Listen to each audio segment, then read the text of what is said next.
त्यसै पातले रुकन गए दर्शनमा गर्छु भनी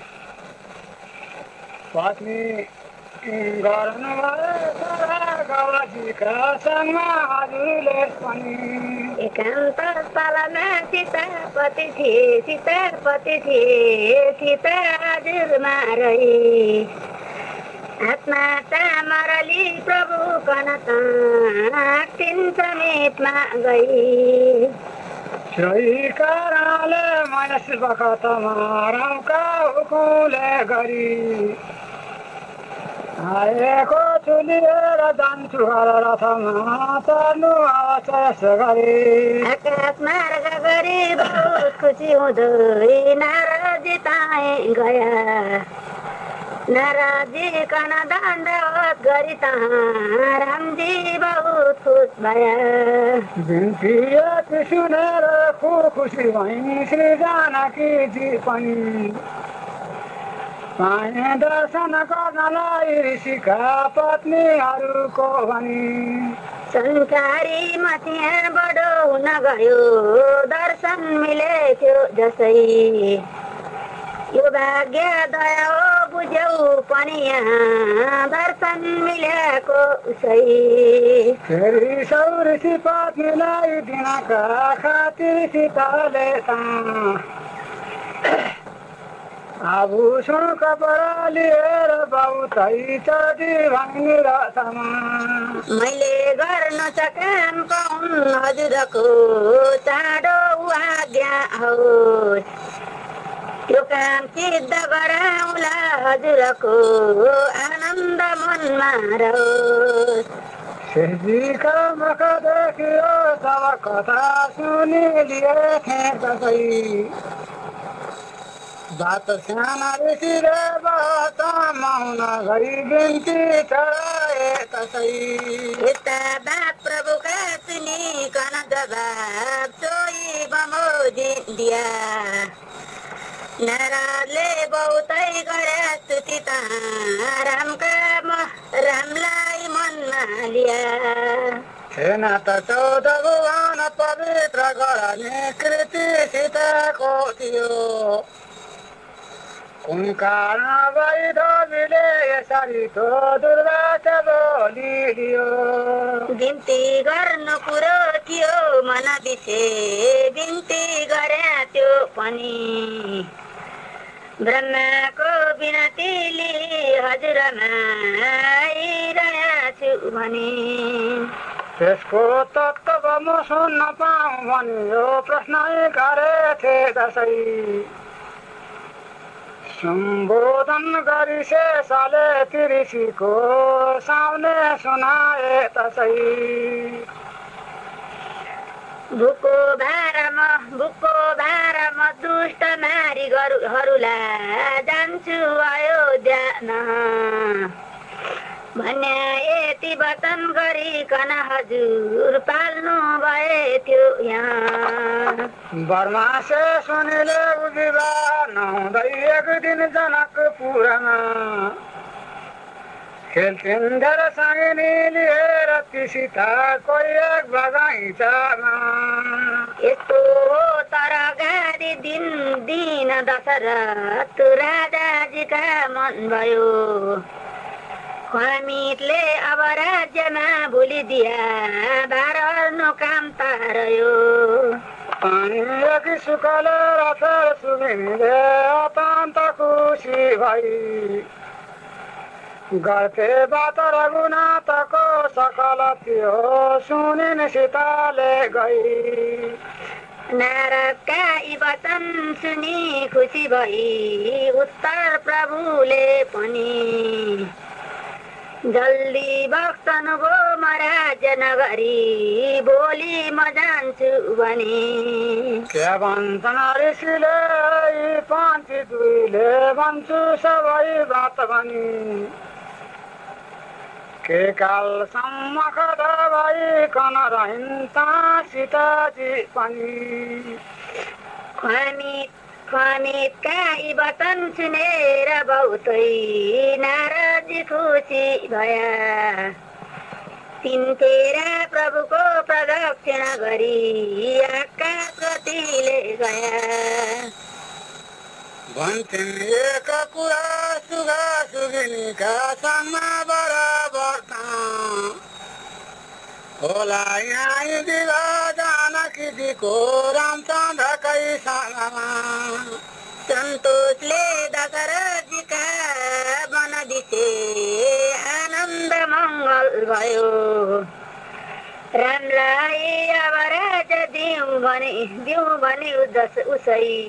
मन्डेस लडमा गयो धन्य भाग्य रहेछ जानकीजीको पूज्य जगत भए गलिन् खुब सुख भोग युद्ध वर्ष त गौरामका सँगैमा रही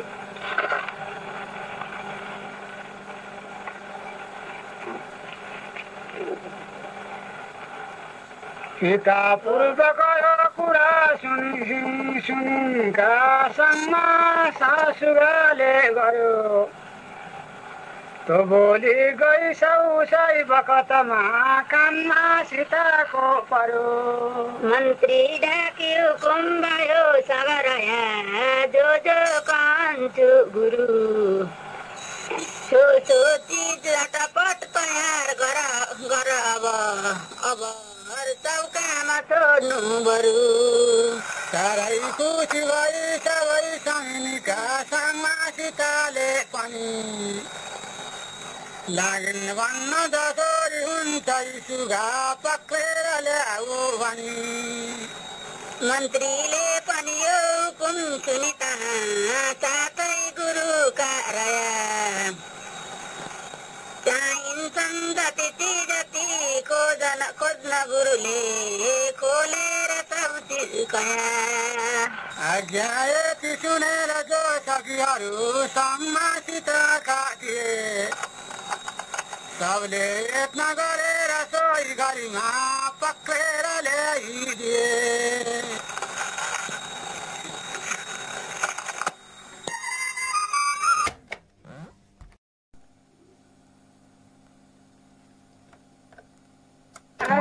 सुनेर जो सखीहरू सङ्गमा सीताका थिए सबले यत्न गरेर सोही घरीमा पक्रेर ल्याइदिए सक्छौ कान्ति मिसादियाऊ हनुमान यो बोल्छ तिम्रो भने चिन्या भन्छु महेन्द्रका हजुरमा तिम्रो पराक्रम पनि साह्रै डर गरी फेर सुगा सुगिनीले जोरले कराए जसै लागिन् भन्न सीता ती पन्थी दुईका सामने अगाडि तसै बल बुझ्नै भने इन्द्रका हुकुमले आया किताब भनी खुस भई स्वर्ग दिए गइन् तेसुरसा पुरानुमान पनि यसुक हो राति डर नमानी मनमा कुधर्य पूर्वक रहो रामको बात गिजो गर्यौ सकलले मेरा गाडी कहो जसले सागर नाम धर्यो मकनसो राजा सगर जो भया तिनका वंशमा विभीषण सरी श्रीराम राजा भया कुन रम्भन जानकी कौन हुन् तिनको दिवाया होला निश्चय लौ भनेर कसरी जाने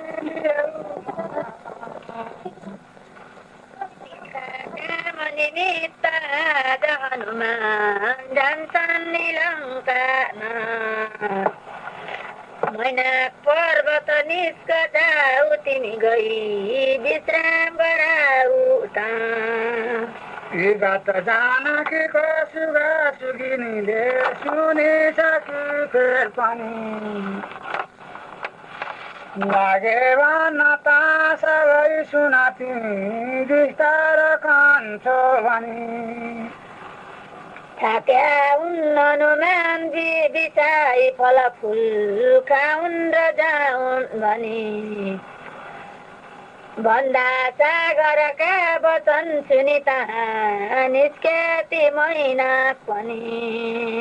वाल्मीकि ऋषिको जन वनमा साथ्यो गइता बस्थ्यौँ हामीहरू पनि अघिता खुसी भई मनमा अर्को एक मनुष्यको स्वरूपली हात जोडी बिन्ती गर्यो आई फलफुल खाइ जाऊ हनुमान भन्दै अगाडि सर्यो रामायण तिर्सी निरन्तरता गान गर्दथे खुस भए सुन्थ्यौँ हामीहरू पनि सकल थो तिनकै समीपमा रहे आज्ञा सागरको हुँदा चरणमा आयाम अहिले भनी मैनाकले यदि बिन्ती बात जब गर्या बोल्या हनुमान पनि सोही राघवका चलित अहिले सम्पूर्ण विस्तार गरे भन्छौ लौ सुन सुन्दरी तिमी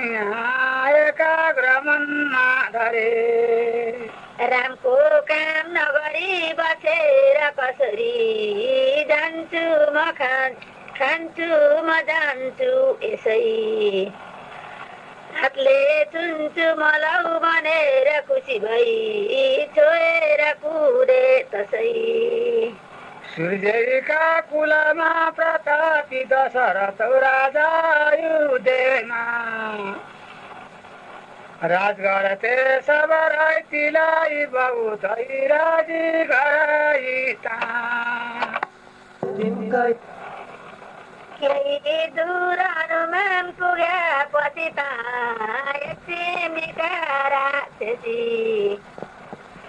छाया पक्रिउ जन्तु खैँची बलले खाम्ती जलैमा बसी तिनका तीन माइसी थिए तर कुनै रानी तरफमा पनि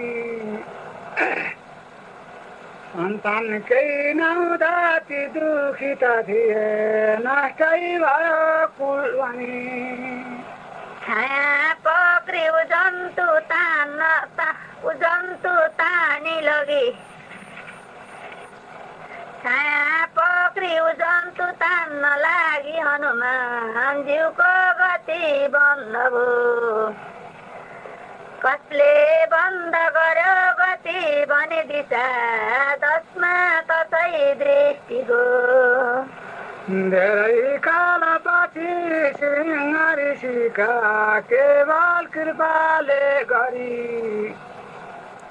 चारु फुले दशरथजीका सुत भई पैदा भए श्री हरि देख्या तलतिर दृष्टि दिकन तहाँ जस्तै नजरमा परी एकै चोट दुई लातियार रगतै गुत्रुक्क ताई मरी जेठा राम हुनुभती चार तनयमा तिनकै सरुको यहाँ वर्णन गर्दछु सुन्दरी सुन सबै तिम्रै अगाडिमा तादेखि कुदी गया र हनुमान पहुँचे तसै तिरमा लङ्कापुरी त्रिकुट गिरिका देखे उपर शिरमा नैन सुन्दर लामा मकन दललाई जितिलिया मुहारले तम्रै झै सकल जनको ते झरिदिने वरिपरि तै तिरैमा पनि वृक्ष फलफुल भरि त जाउन वनमा गर्दछन् पङ्क्ति गुलगुल मदन भन्दा सुन्दर रघुपतिजीको रूप कनया सखी वर्णन धेरै कति गरौँ म तिम्रा सँगमा भ्रमरहरू लताका फुलमा हल्ली हल्ली गुनुन गुनुन गर्दै हिँड्दछन् बल्ली बल्ली। विश्वामित्रजीले ती रघुपति लक्ष्मण सहितका मागी श्री दशरथजीका सँगमा ल्याउनु दियाउनु छन् यहाँ। नजर वरिपरिको जो शोभा नजर गो त्रिकुटगिरी उपरका पुरीमा फेर नजर गो। छोडी श्री शिवको धनु सहजमा रामले सीताको पनि गर्ने छन् पछि फेर विवाह बुझिदेऊ साँचो कुरा हो भने। वरिपरि परखाल्छन् बिच बिचमा चखावा सहज तरुले ता गर्नको सक्छ दावा। धनी जानकीको नानी शिव बुझी तिमी रात दिन सँगैमा रही घरमे छन् सुख युद्ध बसत रामकी प्यारी भई। अति तखत परेको कुपगम देखि लङ्का यही गडी बसी जाके राति जाए शङ्का। लौ तिमी क्या प्रयोजन हुँदा रामको दलित यहाँ सोधेउ सुन्दरी त बताऊ अहिले मेरा गाडीमा। गरिकन ठहर्याई बस्छु र राति सहजसित मजाला जान ताराती जाति। यस्तो प्रश्न सुने ती पन्छी दुईले सीताजी खुसी भइन्। सीता जुन कन भन्दछौ चुइमा हुँ भन्ने सुनाइदिन्। तै बसी यति गमले बाँकी दिन सब बिताया दिन बिती जब रात भो जान पाऊ चलाया। भन्छन् जगत बाउ हवै नबुझिदेऊ मेरो विवाह पनि। भन्छन् जब तक हुँदैन बुझिदेऊ मेरो विवाह पनि। त्यही दिन तक तिमीहरूलाई मैले राख्छु सँगैमा भनी। स्वरूप पनि ती सानो लिपस्या जसै त दगुरी नजिक आइन् लङ्किनीको तसै विगत जानकीको ती पन्छी दुईले सुनिलिएथे जसै। काउँदै डर गरी फेर मधुर वचनले बिन्ती चढाए तसै। जस्तै श्री हनुमान पुग्या सहजमा लङ्का समुद्र तरी तस्तै जानकीको पुर्यो नजर बाण मातै समेतको गरी। सीते वनमा जनम भरि आयौँ सोचन्दले खुस भए मनमा कसरी रहूँ दुःख सही पिउँदा घरैमा गई। रावणको पनि बामा नजर बाम पुर्यो रघुनाथको दक्षिण अङ्ग पुर्यो तसै बखतमा कुष्मन भयो नाथको। पत्नी गर्भवती छ कोही रुखको खोजेर टोक्रामा बच्चा पारी जतन गरेर सधै हुर्काउने छौँ त। सानो त सानो रूपली पछि सजस हेर्दै विचारको गरी रावणको दरबार विषे गरी पूजा कोठा र चोठा गरी। छोडी देउराको करुणा गरेर भनियो बिन्ती बहुत गर्दछौँ छोड्दैनौ तिमीले भने यही गरी हामी दुवै मर्दछौँ। पाएनन् र कता मजा भने त मनमा विचार गो जसै सम्झ्यालङ्किनीका वचन रति गया शोक वनमा तसै यस्तो बिन्ती सुनि सुगा कना सगत छोडिनन् सीताले जसै छोडिनन् सुगिनी र त सुख खेल्वा नलागो तसै जो विख्यात इन्द्रका नगरीमा सोचो त सक्छ रत्नैका सिरिसा पसल जल पनि यस्ता तलाउ कहीँ यसै तेरा तिवर दया नगरी केही यो गर्भिणीको यहाँ तापिन्छौ किन छोडिदेऊ न अहिले लैजान्छु साथैमा फलफुलले अतिबार भएर रुखका सबका त्यागा पनि लक्केका भ्रमरा र पन्छी बहुतै रुखमा बसेका पनि फेरि त सुगिनी पनि उही बखत मनमा ठुलो ताप गरे लागि भन्न सीताजीलाई बहुतै आँसु नजरमा धरे बीचमा सुनका बेली पनि छन् उच्चामणिको चरण जसमा छन् कति गर्नु वर्णन यहाँ हेरे ता पक्कीका अहिले गर्भिणी छु कुनै दिनपछि बच्चा आउनेछ जसै तिम्रा साथ रहँदा अवश्य बुझिदेऊ मरलान् ती बच्चा तसै यस्तो सुन्दर वन नजर गरी सबै डुल्दै हनुमान गया देख्या सुन्दर सिमसा पारा खुसी भई ताई दाखिल भया धेरै रिताले सुगा सुगिनीले दुखित भई मनमा सम्झाए तर छोडिन नर सुगिनी भन्छ रिसाई कहाँ अधिक गम्भीर छाया सूर्यको ताप नपस्या उपर अति पहिला बेसरा मात्र बस्या यसैते जसरी बिछोट गरिदियौ हामीहरूको पनि त्यस्तै राम तिमीलाई गर्भिणी हुँदा त्यागुन अवश्यै भनी वरिपरि पनि नाना राक्षसीको छ घेरा रुखमनि सही सीता देखिन् फेरनेरा यति बात पहिले सुनाइकन फेर सुरु त बहुत गरी सामने जानकीका उसै बखतमा तो सुखी पत्नी मरी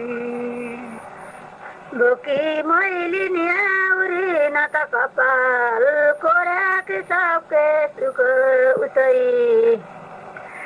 लट्टा मात्र गराकी खाली भूमिमा रुँदै बसेकी यसै भर्ता श्री रघुनाथको गरिता छोरी दिन प्राण जसै आयो दिव्य विमान चढेर गइतो वैकुण्ठ धाममा तसै राम राम राम यदि मात्र बोली राजी देखेर साना भई पक्का अन्तरमा लुकाती हनुमान रुखका उपरमा गई भाइले मरन गई भनेर रिसाले तो सुख पाखेरी सीतालाई म दुःख दिलाउँछु सकु भनेली मनमा भन्छन् श्री हनुमान ता मन मनै अहिले कृतार्थै भया जो सीता कन देखि आज खुसीले सीता समीपमा रह्या कोले पूर्ण भएर बेक्षित उठे गङ्गा किनारमा गयो कोले पूर्ण भएर बेक्षित उठे गङ्गा घरमा गयो हलाली जलमा डुबेर सधैँको पाँची मर्दो भयो राजा काम पनि रामको भने त खुसी भया त्यहाँ जसै अन्तपुरमा भयो र कलबल तो शब्द सुन्यो तसै त्यसकारण भई रविका कुल बिते जान जन्मायु देशमा त्यसले जानकीलाई त्यस बखतमा दुर्वास बोलो क्याको शब्द भयो भनेर हनुमान लुक्याती जनपातमा आयो रावण जल्ले ताई नजिकै शत्रुली साथमा हेबा त सानाजी जसरी पनमा लक्ष्मणजीले तो गरे छोडे जानकीलाई सो सुन तिमी भन्छु म विस्तार गरे कहिले मर्दछु म राम देखि अझ तक सीता राता पनि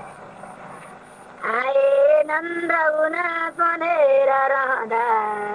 देखे त स्वप्न पनि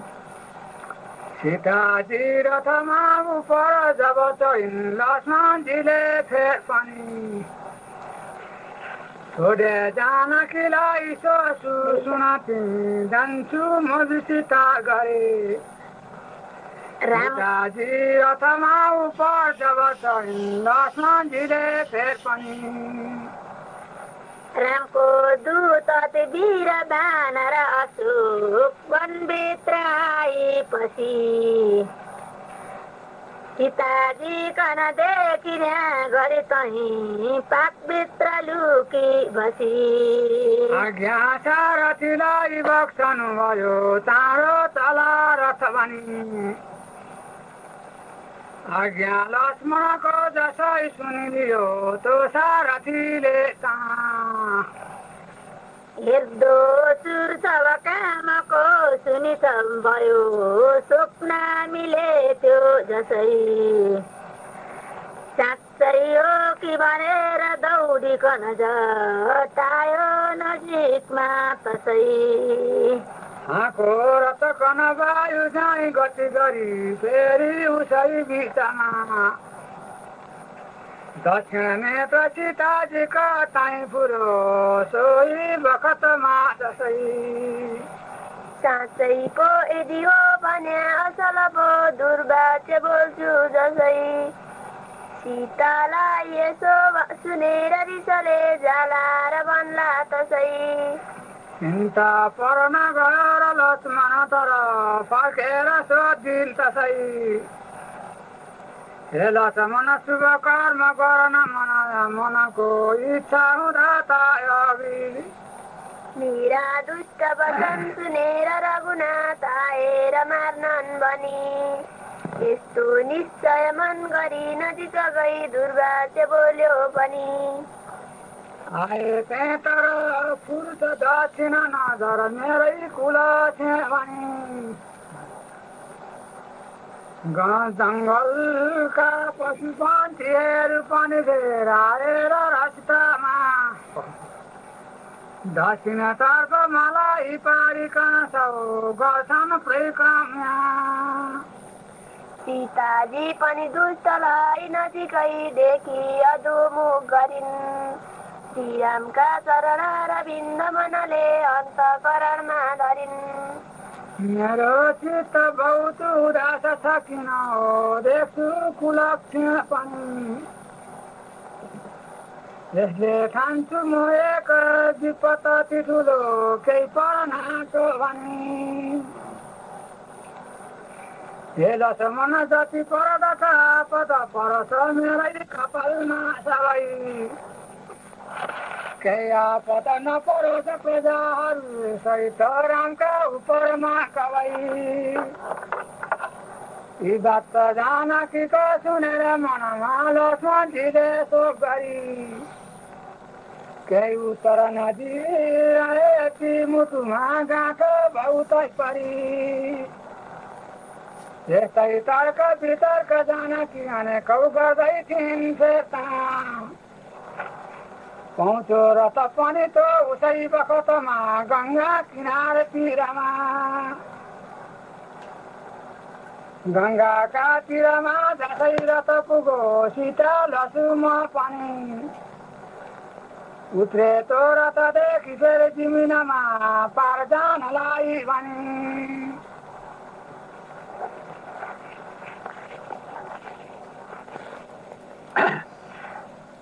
जसमा दुध गरी फिज उठेर लरी शोभा बहुत गर्दछन् जसमा स्नान गरी तिनै भुवनका प्राणीहरू तर्दछन् यस्ती भागीरथी दिसे अति असल नाउ तलासै गरी तारे जानकीलाई दुखित भई लक्ष्मणजीले त्यस गरी गङ्गा पार पुगी नाउदेखि जिमिनमा उठेर फेरि ता सीतालाई लिएर लक्ष्मणजीले पस्ता भए वनमा चल्दा जानकीको दुवै पैरमा काँडाहरूले गरी घोचो थियो तै पनि हिँड्दथिन् वरिपरि हेर्दै सबै वनभरि लागिन देखान सगत खएर बबुराका विषयहरू छन् जति आगो लागि डढेर तिरुख पनि काला भएका ती बाघभालु चितुवा र सिंहहरूले हात्तीहरूले त गर्जेको सुनि फेर सीता खन बहुत डर बस्न गो मनमा फेरि केही गरी थकित भई सीता ताई खडा भइरहन् लक्ष्मणको मुढा पनि अचियन मलिम देखेर सोधी भइन्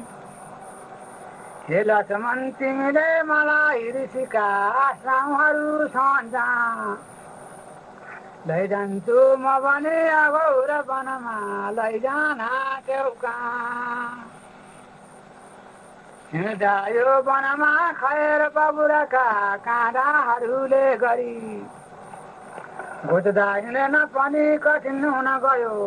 पीडा पैरमा परे आश्रम केही ऋषिको पनि नजरले देखिन यो वनमा काँडैका रुखमा त छ वरिपरि देख्छु मैले यहाँ हे लक्ष्मण तिमीले पनि अति ठुलो सन्ताप गरे गई गरी रुन्छौ क्यान बताऊ त पनि सबै मेरा उपर प्रेम धरे यी बात जानकीको सुनेर बहुतै सन्ताप मनैमा परे केही उत्तर नदिएर लक्ष्मण ता रोए विलाप खोप गरे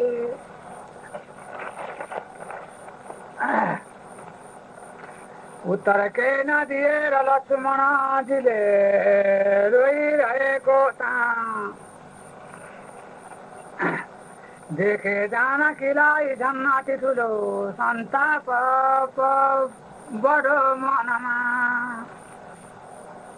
तर्क वितर्क धेर गरी ता जिद्दी गरिन् फेर पनि सोधिन लक्ष्मणलाई जल्दी तिमीले कारण बताऊ भनी साह्रै जिद्दी गरी कसौँ दिदी सोधिन सीताले जसै लागे लक्ष्मण भन्न हे फेर गबरे आँसु गराई तसै सीते कसरी भनौँ कठिनको यो बात म कहिले पनि रामले त्याग्नु भयो हजुरको नाता यस्ता हिसाबले भने एक्लै रावणले लगेर घरमा एक वर्ष राख्दामा शङ्का केही चरित्रमा हजुरको सम्भव गर्न लागे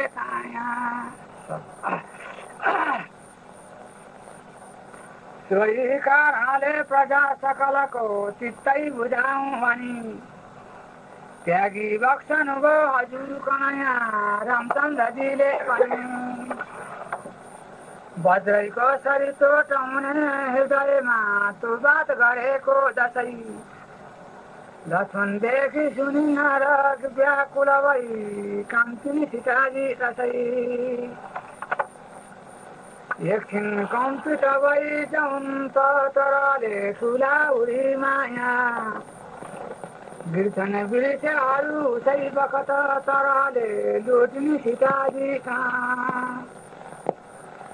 लक्ष्मणले पनि आफूलाई बखत धिक्कार बहुत दिए रुँदै जानकीका गई नजिकमा हातमा पछौरा लिए हाँके जोडा गरी त बतास शरीरमा लागेर धेरै धेरै सातल मुर्ता खुल्न गयो र जानकीजीले खोलिन् हिँडका पल